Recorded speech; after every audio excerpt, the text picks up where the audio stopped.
Bienvenue sur Parole de Grâce. C'est un programme qui vous est proposé par le blog pour couple chrétien Mon couple, mes relations et qui vous est présenté aujourd'hui par Aïcha. Alors aujourd'hui, je voudrais vous partager une parole d'encouragement. C'est une parole d'encouragement pour quelqu'un qui passe par des moments difficiles dans son mariage ou dans sa vie de façon générale.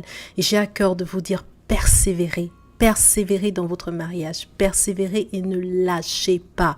Amen, bien-aimés, ne lâchez pas, quelle que soit la situation dans laquelle vous vous trouvez, ne lâchez pas. Nous avons tous à faire face à des obstacles, à des challenges dans nos vies, au niveau de la santé, au niveau du mariage, au niveau de la vie professionnelle, dans nos relations, dans différents domaines de nos vies. Et la première réaction face à ces obstacles, souvent, c'est l'intimidation. Des fois, c'est la peur. Des fois, c'est un gros sentiment d'incapacité, un sentiment de découragement, d'impuissance. C'est ce qui pousse beaucoup d'entre nous à fuir, à être découragés, à se plaindre. Il y a plusieurs mois de cela, face à mes propres obstacles, devant les montagnes qui se dressaient devant moi, j'ai reçu une parole de la part de Dieu dans mon cœur.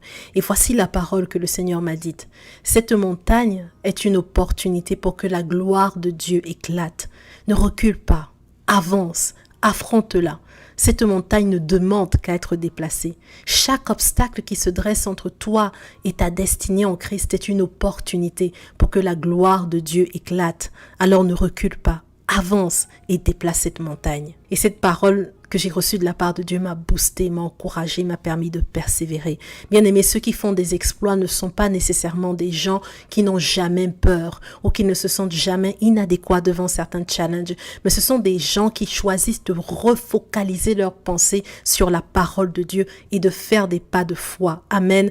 Alors, comment faire face aux obstacles de la vie? Comment s'armer et se fortifier intérieurement pour obtenir une percée, pour voir ces montagnes se déplacer? Eh bien, c'est en méditant encore et encore et encore sur la parole de Dieu et non pas sur la hauteur, la largeur ou l'importance de nos montagnes. Et dans cette saison où le Seigneur me donnait cette parole, j'avais lu également dans le livre de Ézéchiel au chapitre 8, le verset suivant. Et c'est Dieu qui parlait au prophète Ézéchiel, il était au milieu d'une vision et Dieu était en train de lui montrer des choses. Et dans Ézéchiel au chapitre 8, verset 8, Dieu parla à Ézéchiel et c'est Ézéchiel qui nous le raconte. Et il me dit, fils de l'homme, perce la muraille. Je perçai la muraille et voici, il y avait une porte. Bien aimé, ce passage m'a interpellé. Ce passage m'a beaucoup interpellé. Ézéchiel voyait juste une muraille qui se dressait devant lui. Et Ézéchiel aurait probablement rebroussé chemin. Mais Dieu voyait la porte qui était cachée derrière la muraille. Combien de fois, bien-aimés, avons-nous lâché prise, reculé devant les murailles de nos vies?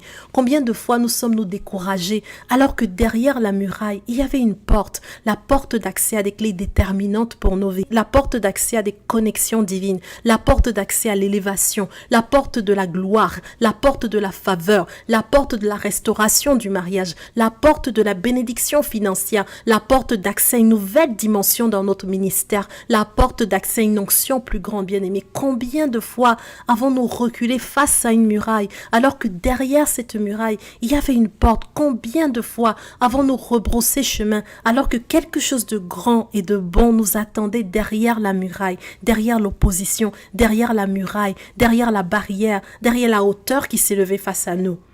Combien de fois, bien-aimés, avons-nous accusé Dieu face à nos murailles? Seigneur, si tu existes, pourquoi cet obstacle dans ma vie? Pourquoi mes enfants se rebellent? Pourquoi mes enfants ont-ils autant de difficultés à l'école? Pourquoi je me sens si incapable devant des problèmes que je rencontre? Pourquoi je suis malade? Pourquoi je suis fatiguée? Pourquoi ai-je perdu cet être cher? Pourquoi j'ai pas de promotion? Pourquoi mon mariage se dégrade? Pourquoi avons-nous des difficultés financières? Pourquoi est-ce que mon mari ou ma femme est difficile à vivre? Pourquoi est-ce que je me dispute autant avec mon conjoint? Pourquoi cette lettre de divorce? Pourquoi cette maladie incurable dans ma vie? Pourquoi ma belle famille me persécute autant? Souvent, quand on fait face à des murailles, on a tendance à accuser Dieu. On a des fois même tendance à penser que Dieu n'est pas avec nous. Certaines personnes pensent que le fait qu'ils aient des problèmes est la preuve que Dieu n'est pas avec eux. Mais non, bien-aimés, au contraire, chaque muraille, chaque obstacle est en réalité une opportunité pour que la grandeur de Dieu se voie, pour que sa gloire éclate et pour que sa splendeur se manifeste. Amen. Alors face à cette muraille, ne vous découragez pas, ne vous plaignez pas, mais commencer à célébrer et à acclamer Dieu parce que assurément, sa gloire apparaîtra. Amen. Cette muraille est là parce que la gloire de Dieu va se manifester. Et ce n'est pas un problème, c'est une opportunité. Amen. Voyez-le comme une opportunité. J'ai remarqué une chose, bien aimée, c'est que trop de gens abandonnent trop vite.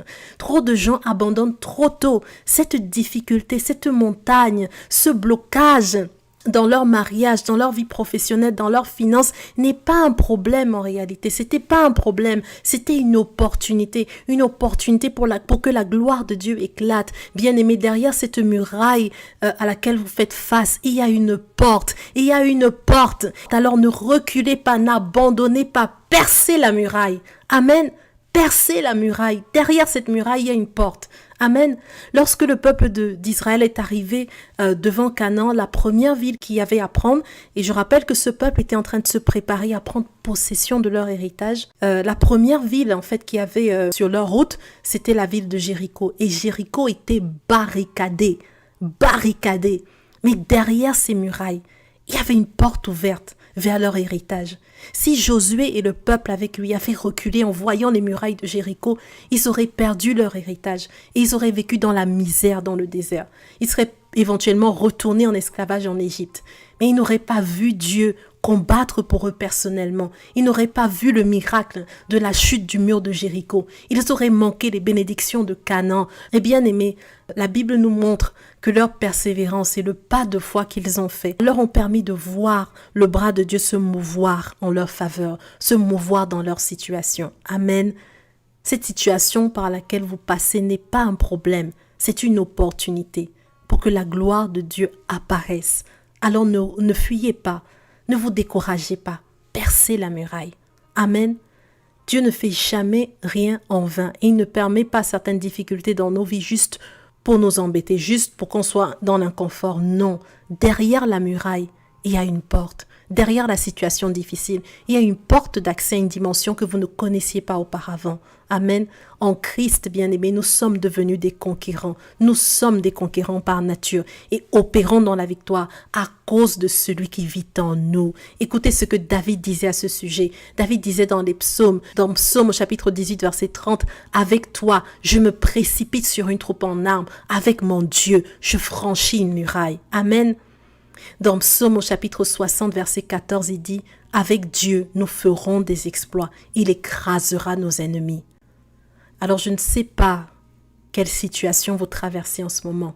Les difficultés relationnelles avec votre conjoint ou des problèmes dans votre intimité, ou alors de l'endettement chronique, du chômage, des conditions d'emploi difficiles, un enfant rebelle, des problèmes avec la belle famille, un problème avec votre conjoint, une situation dans votre santé. Ne vous découragez pas.